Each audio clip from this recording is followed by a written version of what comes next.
Torej, v teh dneh, tednih smo zaskrbljeno spremljali dogajanje v Ukrajini, ponoči nas je, lahko rečemo, presenetila še ta poteza Rusije.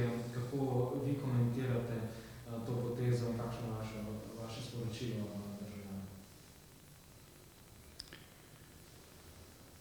Rusija je z priznanjem dveh samooklicanih regij, zlasti pa zdaj z vojaško agresijo v suvereno in ozemeljsko celovito Ukrajino prekršila mednarodni red in svojim ravnanjem ogroža mednarodno varnost, zlasti evropsko.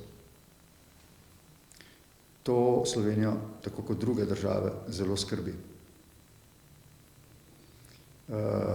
Zlasti me preseneča razsežnost napada na Ukrajino.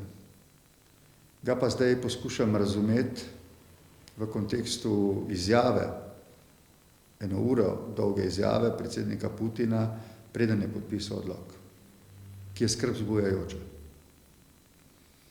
Jaz sem v tem času sodeloval na Münchenski konferenci in sem se lahko pogovarjal z veliko večino voditeljev.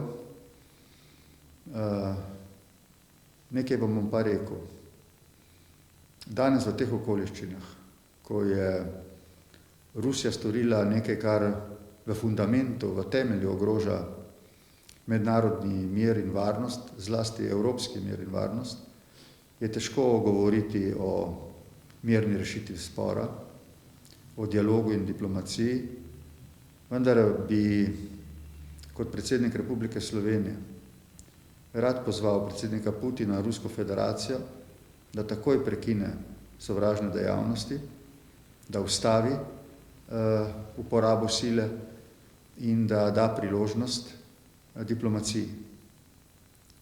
Mislim, da bo itak, tudi če bo vmes minilo zelo veliko časa in ogromno žrtev in trpljenja, na koncu potrebno sesti za diplomatsko mizo. Storimo to torej čim prej.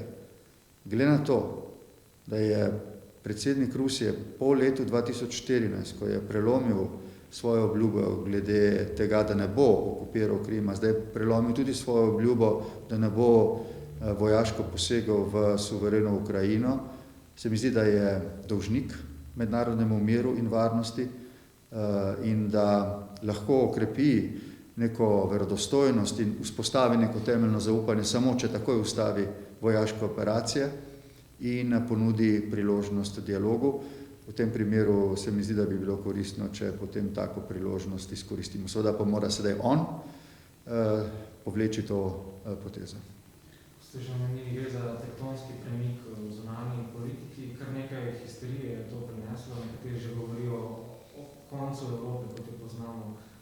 Bi se strinjali s to oceno, oziroma kako naprej po v bistvu takšen posebej?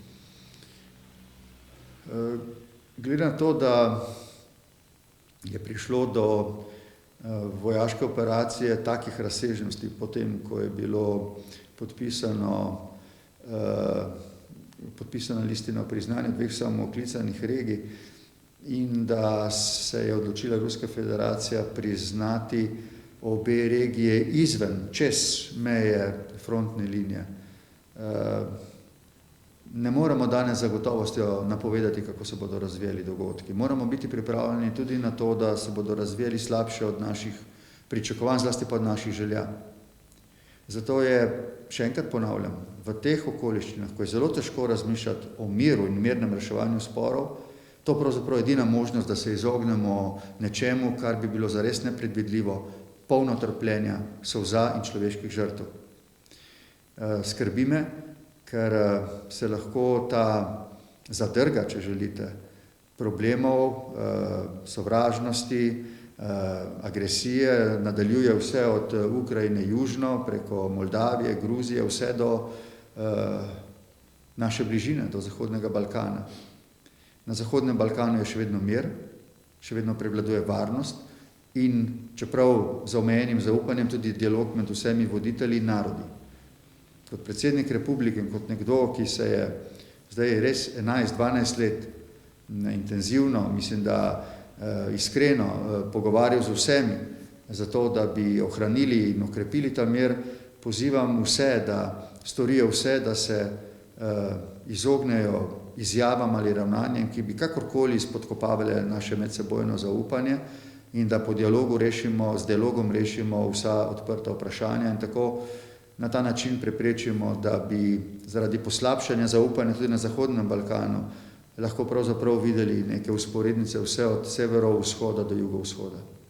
Samo še to me zanima, kakšno vlogo bo imela Slovenija pri tej ukrajinski krizi, kot vemo, 43 slovenskih vojakov je zaenkrat v sklopu NATO misije nastanjenih v Latviji. Torej, Zveza NATO, katere članica je Slovenija, je že napovedala, da vojaško ne bo posredovala v Ukrajini. Mislim pa, da je prav, da vojaško povečamo navzočnost na mejah naših držav zaveznic. Slovenija bo, kolikor je to mogoče, k temu prispevala, to je seveda na koncu odločitev vlade, mislim pa, da bo vse prej pretreseno tudi na seji Sveta za nacionalno varnost. Seveda, to je posvetovalno telo predsednika vlade in kolikor sem se z njim posvetoval pred dnevi, o tem razmišlja in meni, da bi bilo prav, da je svet sklican takrat, ko imamo čim več dejstev pred očmi in lahko pravzaprav skupaj tudi za predstavnike opozicije dogovorimo neko enotno ravnanje Slovenije. Jaz si želim, da bi Slovenija, tako kot zdaj, bila vključena v posvetovanja zahodnega sveta o tem, kaj je potrebno storiti. Želim pa si, da bi, čeprav se zdaj zdi naivno, Slovenija stala za pričakovanjem, morda celo zahtevo do Ruske federacije spričo njenih nesprejemljivih ravnanj, da zaustavi vojno nasilje in da se preide znova k dialogu. Mislim, da je še vedno dovolj zgodaj, da se stvari ne bodo zaostrile od te mere, ko bomo šli preko neke točke brez povratka. Najlepša hvala. Hvala vam.